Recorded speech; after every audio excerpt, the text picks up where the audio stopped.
Today we're at Terrier Tattoo in Mansfield, and today we are going to teach somebody how to tattoo, and we're going to see how much they improve in one session. Anyway, this looks like a skull. We have a camera out, and I'm not supposed to be within 500 yards of a skull. Let's go.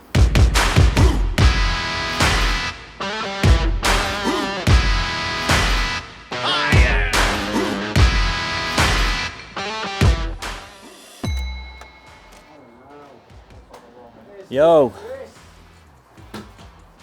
All right? How are you, mate? Are you Yeah, not bad. you good? My name's Shane Bowles. I'm the owner of Terrier Tattoo, which is based in Mansfield, Nottinghamshire. And I've been tattooing coming up 4 years. You ready? Yeah, mate, I'm ready. You got stencil on, yeah? This is Pete. How you doing? You all right, Pete? Yes. Right. That's a better stencil. Look at that.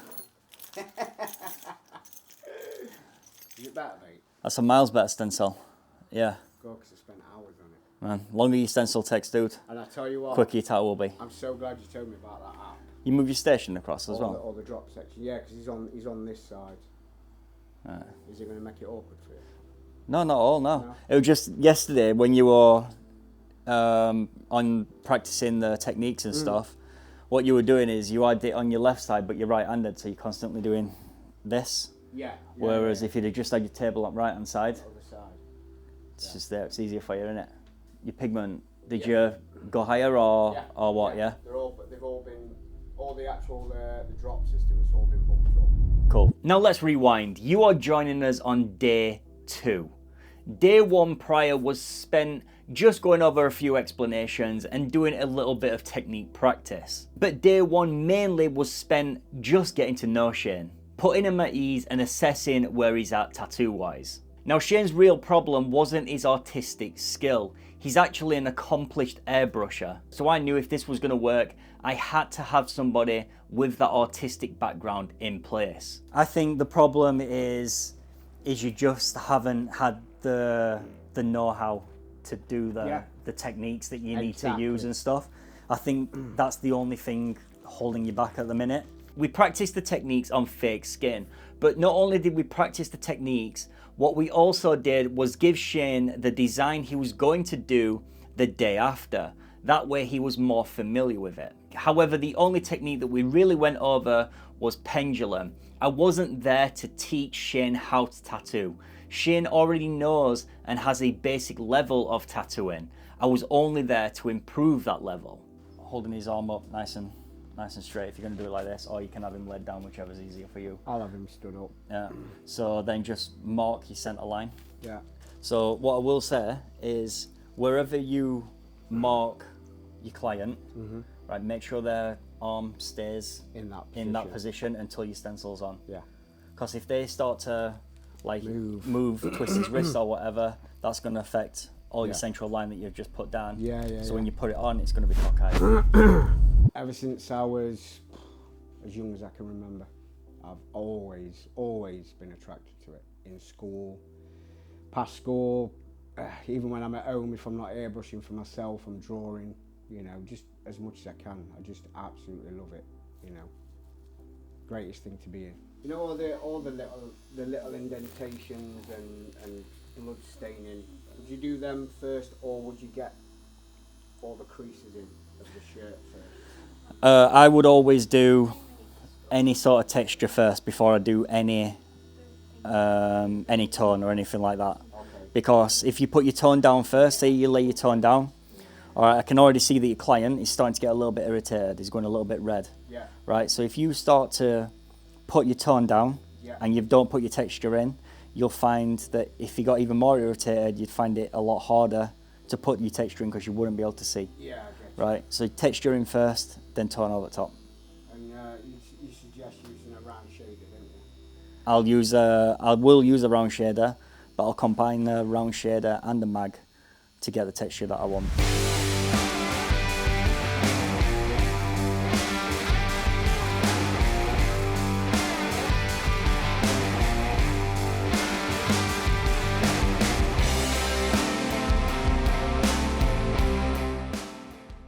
There's a difference, right, between, like I said, the basic and then really studying that shape and putting it in. That's the difference between going from good to Super good. super good, yeah, exceptional, right, is studying those little bits. It's going to be more beneficial for you to have your reference closer to you. Yeah? Right? Like, Bring it here. I would have it as close to this as possible. Right? There. Cool. Right? The idea is you go from looking there to there, and it's just like this. Right? So when you do this, you're retaining the information, but when you do this, You've lost it. you're not retaining the information. With you being like 4'3", how do you get on and off your chair?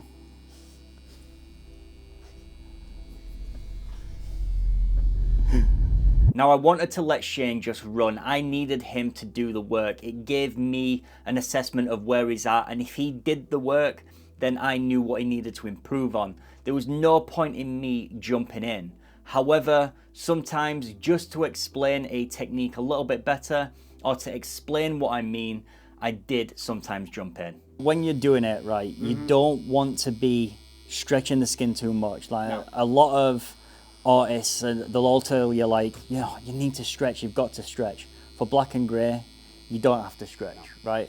Just like your needles, your machine, your pigment, a stretch will affect how quick or how fast something goes in as well. Right. Right? So you just want a nice loose stretch, right? And then all you're doing is just getting that technique on go. Yeah. Right, you're wanting to keep that fade on this side. Yeah. On this side here, yeah?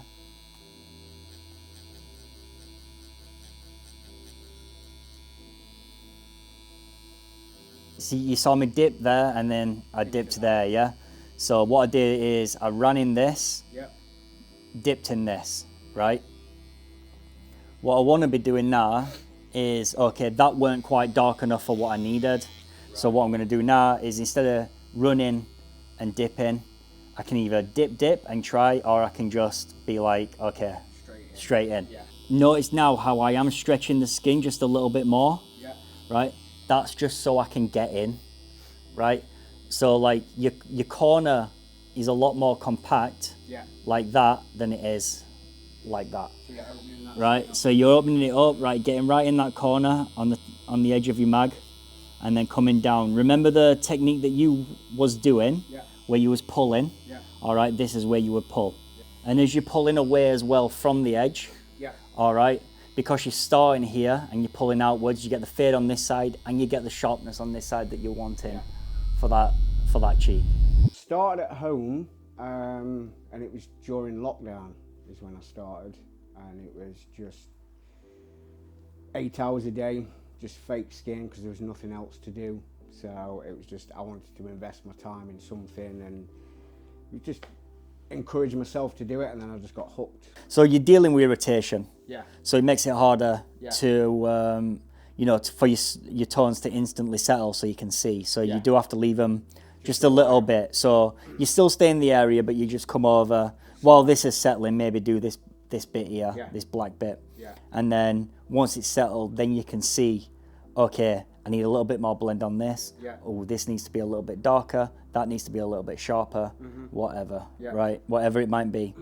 But don't forget, again, saturation throughout, right? There should be no skin that's not tattooed unless it's like a really, really, really harsh highlight, bright spot, anything like that,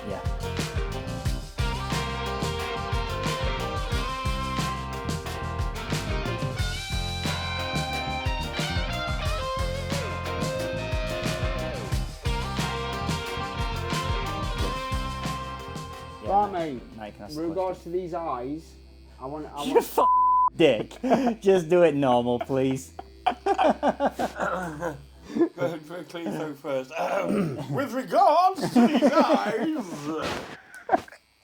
No, with regards to these eyes, you know, like, yes, I'd feel more comfortable if I can, you know, just in them tiny little corners, using a liner. But you're not going to let me use a liner, are you? No. It's the only time I'd say I'm not comfortable using a mag when it comes to. Right, okay, so that's where you pull out the round shader. That's the round shader. Right, round shader. So stay away from liners. It's just the liner just gives such a sharp edge that unless it's needed, don't use it. Right. Like, whereas your round shader, you'll still be able to do what you need to do, but it won't be as harsh. Right. And it won't be as sharp. So round shader. I'll probably, if you wanted to do, you know, the darker bit around the iris area, do that in round shader if you want. Yeah. But you could also use a mag in the corner of those eyes. Right. You could. It'd be relatively easy to get in. Just because I say that you might be able to get in and I could get in, that doesn't mean that you won't find it hard to get in. So I will say if you really need to use a liner, but bring it down in voltage. Okay. We don't want a solid line because you can shade with a liner. Yeah. Right? Yeah. A line's only going to be a line when you have the required voltage and the required technique to do the line. Yeah. So if you need to use a liner and you feel more comfortable using a liner, do that, but just bring it down and shade with it. Yeah. Pendulum. Yep. Exactly the same as you were doing with the 5 on the underneath the chin. Yeah. Exactly the same. Nothing changes. Right. Okay. So yeah, if you must, use it. But if you do have a round shader, if you want to use that 5 or you've got a higher round shader, that's what I'd recommend. So it's 11:15 at night.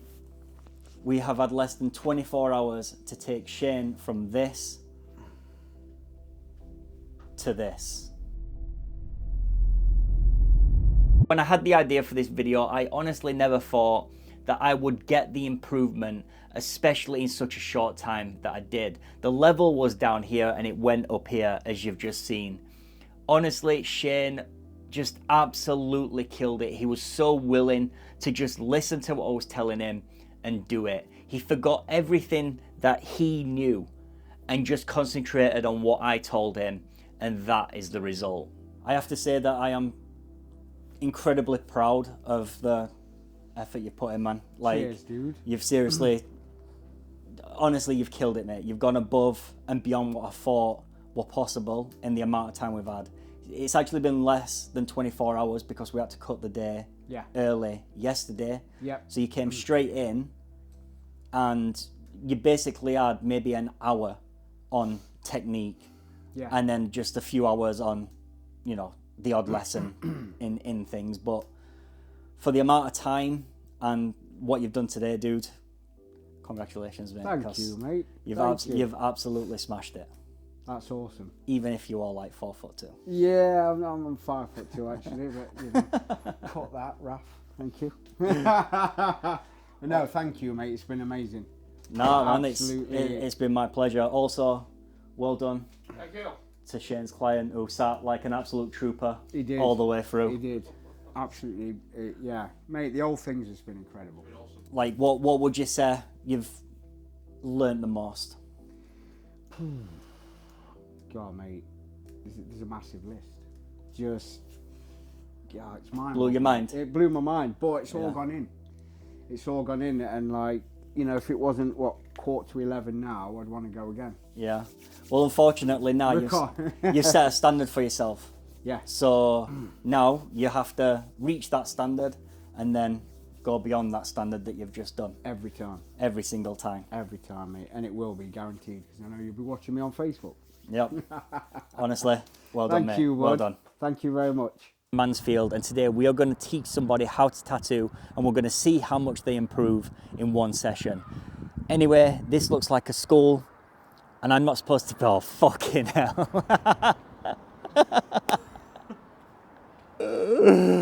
Oh my god. Right, I could go from anywhere. It's bad that we've got a camera out near us. Yeah, I'm going to put that in.